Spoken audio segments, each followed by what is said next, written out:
Hi, ഇന്ന് നമ്മൾ discuss ചെയ്യാൻ പോകുന്നത് പോയിൻ്റ് ഓഫ് സെയിൽ മൊഡ്യൂളിൻ്റെ ഫങ്ഷനാലിറ്റി എന്തൊക്കെയാണ്, ഏതൊക്കെ രീതിയിൽ ഏതൊക്കെ ഇൻഡസ്ട്രിയിൽ പോയിൻ്റ് ഓഫ് സെയിൽ യൂസ് ചെയ്യാൻ പറ്റും, അതിൻ്റെ ഒരു കംപ്ലീറ്റ് ഫ്ലോ ആണ്. പോയിൻ്റ് ഓഫ് സെയിലിൽ തന്നെ നമുക്ക് റീറ്റെയിലും അതേപോലെ റെസ്റ്റോറൻറ്റ് വരുന്നുണ്ട്. നമ്മൾ ഇന്ന് ഡിസ്കസ് ചെയ്യാൻ പോകുന്നത് റീറ്റെയിലാണ്. അതിനായിട്ട് ഒഡോയിൽ പോയിൻ്റ് ഓഫ് സെയിൽ എന്ന മൊഡ്യൂൾ ഓപ്പൺ ചെയ്ത് കഴിഞ്ഞാൽ ഇതിൽ റീറ്റെയിൽ ഓപ്ഷൻസ് വരുന്നുണ്ട്. ഫർണിച്ചർ ഷോപ്പ്, ക്ലോത്ത്സ്, അതുപോലെ ബേക്കറി, ഈ മൂന്നെണ്ണമാണ് മെയിനായിട്ട് വരുന്നത്. നമുക്ക് ഏത് റീറ്റെയിൽ ഇൻഡസ്ട്രീസിലും വേണമെങ്കിൽ യൂസ് ചെയ്യാം. മേജറായിട്ട് റെസ്റ്റോറൻ്റായിട്ടുള്ള ഡിഫറൻസ്, റെസ്റ്റോറൻറ്റ്സിൽ നമുക്ക് അതുപോലത്തെ ടേബിൾ ബുക്കിങ്ങും ടേബിൾ അലൊക്കേഷൻ അങ്ങനത്തെ കുറച്ച് എക്സ്ട്രാ ഫങ്ഷനാലിറ്റീസ് വരുന്നുണ്ട്. ഡൈനിങ്, ടേക്ക് അവേ, അതുപോലെ ഡെലിവറി, അങ്ങനത്തെ കാര്യങ്ങളൊക്കെ. റീറ്റെയിലാകുന്ന സമയത്ത് അങ്ങനത്തെ കാര്യങ്ങളൊന്നും വരുന്നില്ല. ഞാൻ ഡയറക്റ്റ്ലി നമുക്ക് പോയിൻ്റ് ഓഫ് സെയിലിൽ പോയി കഴിഞ്ഞാൽ ഇവിടെ നമുക്ക് നമ്മുടെ കൗണ്ടറുകൾ അല്ലെങ്കിൽ ഒരു സെഷൻസിൻ്റെ ലിസ്റ്റ് ഇവിടെ കാണാൻ പറ്റും. ഇവിടെ ഫർണിച്ചർ ഷോപ്പാണ്. ഇത് ഞാൻ ഓപ്പൺ രജിസ്റ്റർ കൊടുക്കുകയാണ്.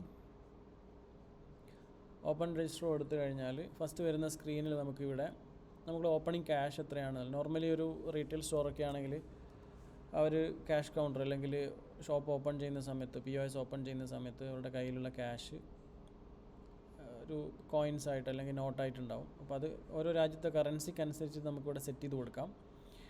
ഫോർ എക്സാമ്പിൾ ഒരു $500 ഓപ്പണിംഗ് ക്യാഷായിട്ട് എൻ്റെ കയ്യിൽ ഓപ്പൺ ചെയ്യുമ്പോഴുണ്ടെങ്കിൽ ഒരു 100ൻ്റെ ഒരു 3 നോട്ടും അതുപോലെ 50യുടെ ഒരു 4 നോട്ടാണുള്ളതെങ്കിൽ ടോട്ടൽ 500 ആയി.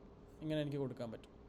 ദെൻ കൺഫേം കൊടുക്കുക. അപ്പോൾ ഓപ്പണിംഗ് ക്യാഷ് എൻ്റെ കയ്യിൽ $500 ഉണ്ട് എന്നുള്ളത് ഞാൻ സിസ്റ്റത്തിന് പറഞ്ഞു കൊടുക്കുകയാണ്. ഓപ്പൺ രജിസ്റ്റർ കൊടുത്തു. ഈ വരുന്ന സ്ക്രീനാണ് POSൻ്റെ സ്ക്രീന്. ഇതിൽ നമുക്ക് മേലെ കാറ്റഗറീസ് കാണാൻ പറ്റും. പ്രൊഡക്റ്റിൻ്റെ കാറ്റഗറീസ്, ഇനി അതല്ലെങ്കിൽ സർവീസ് ആണെങ്കിൽ സർവീസിൻ്റെ കാറ്റഗറീസ്. ഇപ്പോൾ ഇതൊരു ഫർണിച്ചർ ഷോപ്പിൻ്റെ POS ആണ്. ഇപ്പോൾ ഫർണിച്ചർ ഷോപ്പിൻ്റെ POSൽ മെയിനായിട്ടുള്ള കാറ്റഗറീസ് ഡെസ്ക്. ഇപ്പോൾ ഡെസ്കുകൾ കാറ്റഗറൈസ് ചെയ്തിട്ടുണ്ട്, ഗ്രൂപ്പ് ചെയ്തിട്ടുണ്ട്. ചെയേഴ്സ് എടുക്കുകയാണെങ്കിൽ ചെയേഴ്സ് ഗ്രൂപ്പ് ചെയ്തിട്ടുണ്ട്. മിസലേനിയസിൽ ബാക്കിയുള്ള ഐറ്റംസൊക്കെ വരുന്നുണ്ട്. അപ്പോൾ ഇതിൽ ഇങ്ങനെ എടുത്തു കഴിഞ്ഞാൽ എനിക്ക് കാറ്റഗറി വൈസ് കാണാൻ പറ്റും. ഇനി അതല്ലെങ്കിൽ ടോപ്പ് റൈറ്റ് സൈഡിൽ ഐറ്റം കോഡ് അല്ലെങ്കിൽ പ്രൊഡക്റ്റിൻ്റെ പേര് എനിക്ക് സെർച്ച് ചെയ്യാം, ബാർകോഡ് സ്കാൻ ചെയ്യാം, ഇവിടെ ഓപ്ഷൻ ഉണ്ട്. പിന്നെ ഇവിടെ പോയി കഴിഞ്ഞാൽ നമുക്ക് അഡീഷണൽ ഓപ്ഷൻസ് ഒക്കെ കാണാൻ പറ്റും. ഇത് ഡാർക്ക് മോഡിലൊക്കെ മാറ്റാൻ പറ്റും. ഇതിപ്പോൾ ഇവിടെ 18 ആണ്. പ്രീവിയസ് വേർഷനിൽ ഡാർക്ക് മോഡ് വന്നിട്ടില്ല. 18ൽ ഡാർക്ക് മോഡ് ഇനേബിൾഡ് ആണ്. അപ്പോൾ ഞാനിത് സ്വിച്ച് ടു ലൈറ്റ് മോഡിലേക്ക് മാറ്റിക്കഴിഞ്ഞാൽ എനിക്ക് ലൈറ്റ് മോഡിലേക്ക് മാറ്റാൻ പറ്റും. ഇതിൻ്റെ ഒരു സ്റ്റെപ്പ് വരുന്നത്, നമുക്കിപ്പം ഒരു കസ്റ്റമർ വരികയാണ്. ആ കസ്റ്റമർക്ക് ഒരു ടേബിൾ വേണം. അപ്പോൾ നമ്മൾ ആദ്യം ഏതാണ് ഐറ്റം അത് സെർച്ച് ചെയ്യും, അല്ലെങ്കിൽ ബാർകോഡ് സെർച്ച് ചെയ്യും, ഐറ്റം കോഡ് സെർച്ച് ചെയ്യാം. ഇപ്പോൾ ഇവിടെ എനിക്ക് ഐറ്റംസ് ക്ലിക്ക് ചെയ്ത് കഴിഞ്ഞാൽ അതിൽ ഡിഫറെൻ്റ് ആയിട്ടുള്ള ഓപ്ഷൻസ് കാണിക്കും. ഇതൊക്കെ നമുക്ക് ബാക്ക് എൻഡിൽ സെറ്റ് ചെയ്ത് കൊടുക്കാൻ പറ്റും. ഞാൻ സിമ്പിളായിട്ടൊരു ലാർജ് ഡെസ്ക് ക്ലിക്ക് ചെയ്യണം. അപ്പോൾ ലാർജ് ഡെസ്ക് ക്ലിക്ക് ചെയ്യുമ്പോൾ എനിക്കതിൽ പല ടൈപ്പ് വരുന്നുണ്ട്, ഫാബ്രിക്, അതുപോലെ തന്നെ പല ഫാബ്രിക്കുകൾ, വേരിയേഷൻസ്. ഇനി ഇതൊന്നും ഇല്ലാതെ സിമ്പിളായിട്ട് വേണമെന്നുണ്ടെങ്കിൽ നമുക്ക് ഐറ്റംസ് സെലക്ട് ചെയ്ത് കൊടുക്കാം. ഇപ്പോൾ എക്സാമ്പിൾ ഇപ്പം ഇതിലൊക്കെ സീരിയൽ നമ്പറൊക്കെ വരുന്നുണ്ട്, ഡിസ്കാർഡ് ചെയ്യാം. ഇപ്പം പെഡൽ ബിൻ ഈ ഒരു ഐറ്റം ആണെങ്കിൽ ഇതിൽ വേറെ വേരിയേഷൻസും കാര്യങ്ങളൊന്നുമില്ല.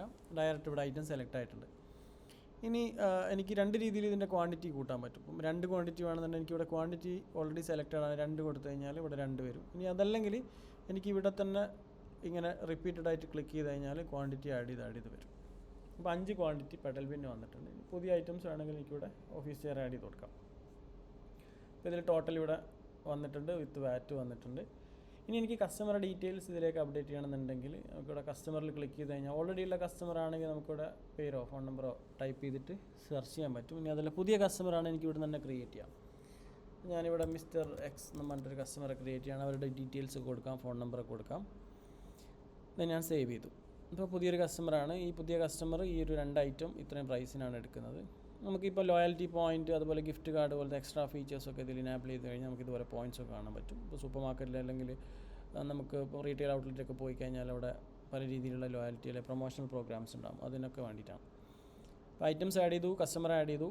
പിന്നെ ഇവിടെ കൂടുതൽ ഓപ്ഷൻസ് ഉണ്ട്. ഇപ്പോൾ കസ്റ്റമർ നോട്ട്, അതുപോലെ പ്രൈസ് ലിസ്റ്റ്, അങ്ങനത്തെ ഒരുപാട് ഓപ്ഷൻസ് ഉണ്ട്. ദെൻ നെക്സ്റ്റ് നമ്മൾ പോകുന്നത് പേയ്മെൻറ്റിലേക്കാണ്. പേയ്മെൻറ്റിലേക്ക് പോയി കഴിഞ്ഞാൽ ഇവിടെ നമുക്ക് പേയ്മെൻറ്റ് മെത്തേഡുകൾ കാണിക്കും. ഇപ്പോൾ ഓരോ രാജ്യത്തിനനുസരിച്ച് പേയ്മെൻറ്റ് മെത്തേഡുകൾ ഡിഫറെൻ്റ് ആയിരിക്കും. ഇപ്പോൾ ക്യാഷ് കോമൺ ആണ്. കാർഡ് വരാം, ബാങ്ക് ട്രാൻസ്ഫർ വരാം, ചെക്ക് വരാം. ഇനി അതല്ല ഇന്ത്യയിലൊക്കെ ആണെങ്കിൽ ഗൂഗിൾ പേ, ഫോൺ പേ, UAE യിലാണെങ്കിൽ വേറെ വാലറ്റ് ഓപ്ഷൻസ്, അതുപോലെ തന്നെ ആപ്പിൾ പേ, അപ്പോൾ ബഹ്റൈനിലൊക്കെയാണ് ബെനിഫിറ്റ് പേ വരുന്നുണ്ട്, STC പേ, അങ്ങനെ ഒരുപാട് മെത്തേഡുകളുണ്ട്. അതൊക്കെ നമുക്കിവിടെ ആഡ് ചെയ്യാൻ പറ്റും. ഇനി അതല്ല, ഈ കസ്റ്റമർ ക്രെഡിറ്റ് ആണെങ്കിൽ നമുക്ക് കസ്റ്റമർ അക്കൗണ്ട് നിന്ന് ക്ലിക്ക് ചെയ്ത് കഴിഞ്ഞാൽ അത് ക്രെഡിറ്റിലേക്കും പോകും. ഇവിടെ എനിക്ക് ഒരു ഓപ്ഷനും കൂടെ വരാം. സപ്പോസ് ഈ കസ്റ്റമർ ക്യാഷ് പേയ്മെൻറ്റും അതുപോലെ കാർഡ് പേയ്മെൻറ്റും പാർഷ്യലായിട്ടാണ് ചെയ്യുന്നത്, സ്പ്ലിറ്റ് ചെയ്തിട്ടാണ് ചെയ്യുന്നതെങ്കിൽ എനിക്കിവിടെ ആ ഒരു രീതിയിലും ഹാൻഡിൽ ചെയ്യാൻ പറ്റും. സപ്പോസ് 300 അവർ ക്യാഷ് ആയിട്ട് തരികയാണെങ്കിൽ ഞാനിവിടെ 300 കൊടുക്കാം. റിമൈനിങ് പേയ്മെൻറ്റ് കാർഡായിട്ടാണെങ്കിൽ ഇങ്ങനെ വരും. ഇത്രയും കൊടുത്തു കഴിഞ്ഞാൽ എനിക്ക് വാലിഡേറ്റ് ചെയ്ത് കൊടുക്കാം. അപ്പോൾ വാലിഡേറ്റ് ചെയ്ത് കൊടുത്തു കഴിഞ്ഞാൽ ഇവിടെ ആ ഒരു റെസിപ്റ്റിൻ്റെ കോപ്പി വന്നിട്ടുണ്ട്, അതിൻ്റെ ഡീറ്റെയിൽസ് കാര്യങ്ങളൊക്കെ വന്നിട്ടുണ്ട്. എനിക്കിത് വാട്സപ്പായിട്ട് ഇൻറ്റഗ്രേറ്റഡ് ആണെങ്കിൽ വാട്സപ്പിൽ കസ്റ്റമർക്ക് അയച്ചു കൊടുക്കാം, ഇമെയിൽ ഇൻറ്റഗ്രേറ്റഡ് ആണ് ഇമെയിലിൽ കസ്റ്റമർക്ക് അയച്ചു കൊടുക്കാം. ഇനി അതല്ലെങ്കിൽ എനിക്ക് ഇവിടുന്ന് പ്രിൻ്റ് എടുത്തിട്ട് അങ്ങനെ കൊടുക്കാം.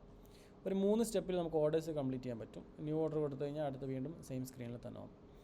ഇതാണ് ഒരു POSൻ്റെ റീറ്റെയിൽ ഔട്ട്ലെറ്റിൽ ഉപയോഗിക്കാൻ പറ്റുന്ന POSൻ്റെ ഒരു ബേസിക് ഫങ്ഷനാലിറ്റി. ഇതിൽ ഒരുപാട് കൂടുതൽ ഫീച്ചേഴ്സ് വരുന്നുണ്ട്. നമുക്കിപ്പോൾ ഓർഡേഴ്സ് ഹോൾഡ് ചെയ്യാനും അതുപോലെ ഡിസ്കൗണ്ട് കൊടുക്കാനും അതേപോലെ തന്നെ ഓർഡേഴ്സ് റിസീവ് ചെയ്തതിന് ശേഷം അത് പെൻഡിങ്ങിൽ വെക്കാനും അത് പഴയ ഓർഡറുകൾ പ്രിൻ്റ് എടുക്കാനും അങ്ങനത്തെ ഒരുപാട് ഓപ്ഷൻസ് ഇതിൽ വരുന്നുണ്ട്. അതുപോലെ മൾട്ടിപ്പിൾ ക്യാഷിയേഴ്സ്, നമുക്കിപ്പം ഒരു റീറ്റെയിൽ ഔട്ട്ലെറ്റിൽ തന്നെ മൾട്ടിപ്പിൾ ക്യാഷിയേഴ്സ് ഉണ്ടെങ്കിൽ അവരെ ഒക്കെ യൂസ് ചെയ്യാൻ പറ്റും. Okay, thank you.